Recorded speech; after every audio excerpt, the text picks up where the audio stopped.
I would do it. So, and the next question, the final question was, do you think your in-laws like you? Which I thought was interesting. And, the answers were along the same line. 56% said yes and 44% said no. So I thought that was, I don't know. It kind of broke it up a little bit for me. Oh, So so I what enjoyed that. prompted you to ask those I have specific no questions? idea. I have no idea. Come on, you've known me for a year now, so a little bit of self-reflection, maybe. I'm not going to answer that question. So, but anyway, so guess what we did yesterday? Guess what Jessica did yesterday? What did you do?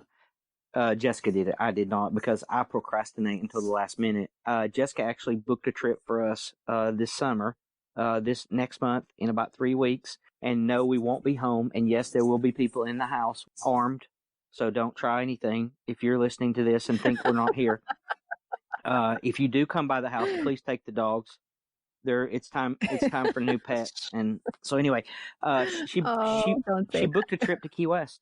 We were going to Key West again. Yep. Yay. Yep. We're going. You were just there like 2 months ago, in right? March. Yeah, we were there in March, but we were robbed because everything got shut down in a couple weeks. I mean, a couple of days. Everything got shut down in a couple of days. We were there Saturday, Sunday, Monday, and then Tuesday, everything shut down. So, yeah. I mean, we were just basically stuck there looking at each other. We rented a golf cart and rode around the island one whole day, and that was the most fun. Yeah, that's exactly what I would do. Yeah, it was a lot of fun. So we had talked about going a lot of different places this summer, and of course with the virus and the civil unrest, we don't feel like we need to go, we've been to New York, we've been to Washington, D.C., we've been a few places, but, Washington, D.C., you and I have talked about that recently, and I wanted to pick your brain just a little bit. So you and I had an interview a few days ago, and you learned something about Washington, D.C., and we had an interview earlier this week, and I wanted to talk about that just a little bit. And this episode will be coming out later this week, and I'm very excited about it. I think you were very excited about doing it, and you feel pretty good about it. You haven't listened to the whole thing yet, but I think it'll be awesome. So in a nutshell, a couple of years ago, Jessica and I went to New York for Christmas, and we rode the train back down to Washington, D.C. And on our last couple of days there, we went to Arlington National Cemetery. And, you go through security, you do all that, and then you go to the ceremony of the changing of the guard for the Tomb of the Unknown Soldier. And I videoed and took pictures. I think I have like 15,000 pictures on my iPhone. Do you do that? Do you take pictures like everywhere? Oh, yeah. And then when I'm on my flight, when I'm on airplane mode, then I go through, and that's when I delete all the duplicates and all the things that I don't care about anymore. And that takes up a good 5 hours easily. You're exactly right. It does. But there's a couple videos and a couple pictures I did not delete, thank goodness. And it was of the changing of the guard. And so on Memorial Day for the podcast, for Line Talkers, I posted a picture of one of the guards when we were sitting at the plaza at the Tomb of the Unknown, and just basically posted a picture and said, appreciate, the sacrifice of everyone on Memorial Day, because a lot of people get the Memorial Day, Veterans Day thing mixed up. Memorial Day is for soldiers who have given the ultimate sacrifice, and Veterans Day are for the ones that are still living. And so you see a lot of posts that contradict each other, and that's fine. As long as, in my mind, as long as veterans get the honor they deserve, I'm okay with it. Now, it may be offensive to some of the veterans or family members who have lost loved ones, but for this Memorial Day, I posted a picture of me sitting on the front row of the guard ceremony, and in the background was one of the guards, and I tagged Arlington National Cemetery. And you can tell I was pretty excited about this, and I actually text several of my friends and kind of let the cat out of the bag the night it happened. But it was talk about coincidence. Someone either that had served with that guard in Korea, or he was in Korea now. I don't know where he's at. He may be in Washington as well. He actually tagged the guard that I took a picture of 2 years ago.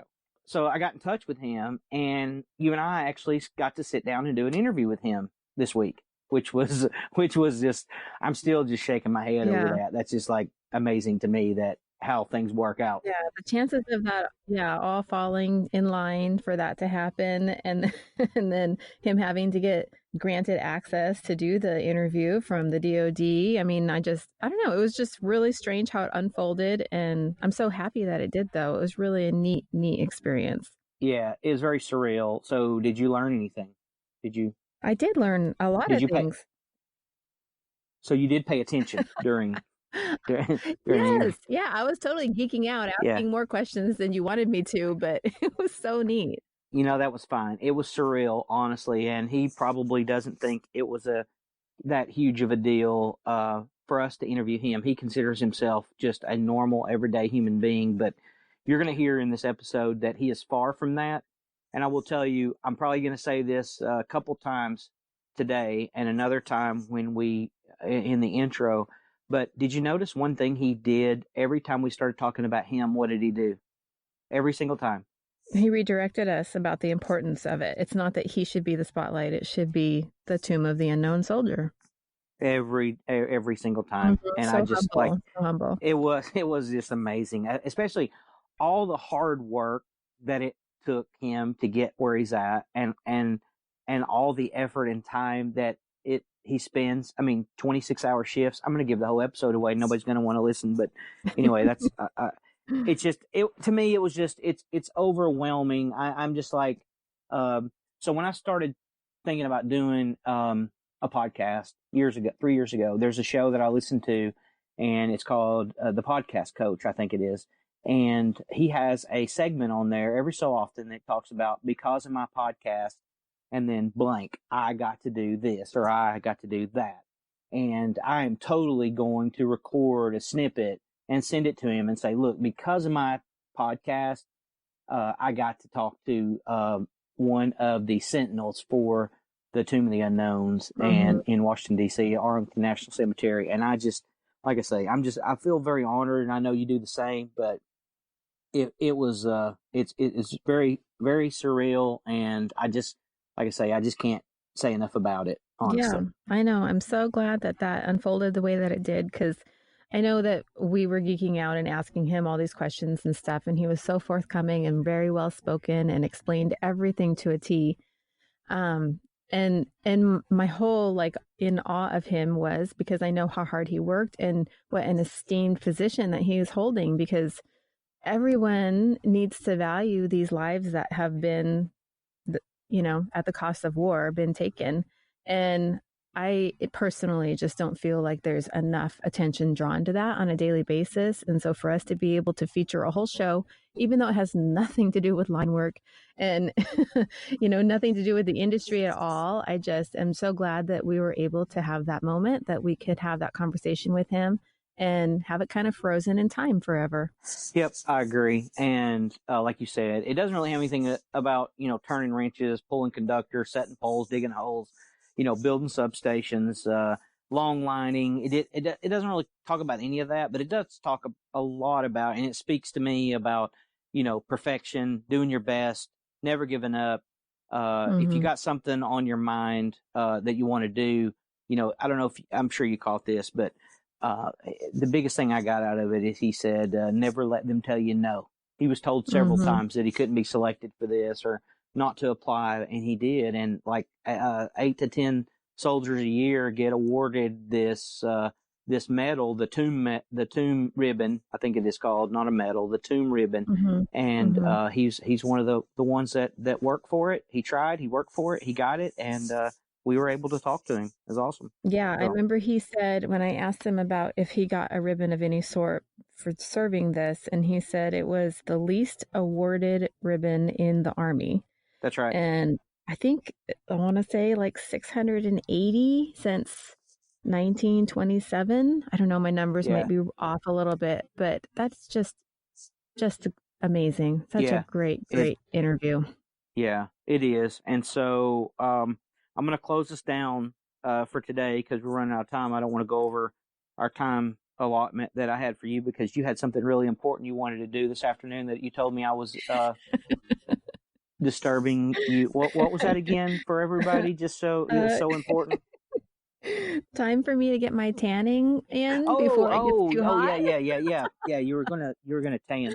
One more thing, and this is just for you and your husband there.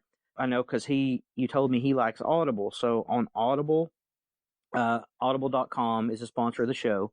And let's see, I think it's Audible. Let's see, it's free Audible trial. Let's see, what is it? Is it audible.com? And I'm going to have to re-record this because I don't remember what it is. Get your notes out. Hurry up. It's audibletrial.com/Linetalkers. There's a book out there that I found this week by a Senator Tom Cotton from Arkansas. And you can look him up. I don't really care if he's Democratic, Republican, or whatever, but it's called Sacred Duty, and it talks about a soldier's tour at Arlington National Cemetery. And he actually talks, I'm just going to read it verbatim from audible.com. It says, an extraordinary journey behind the scenes of Arlington National Cemetery.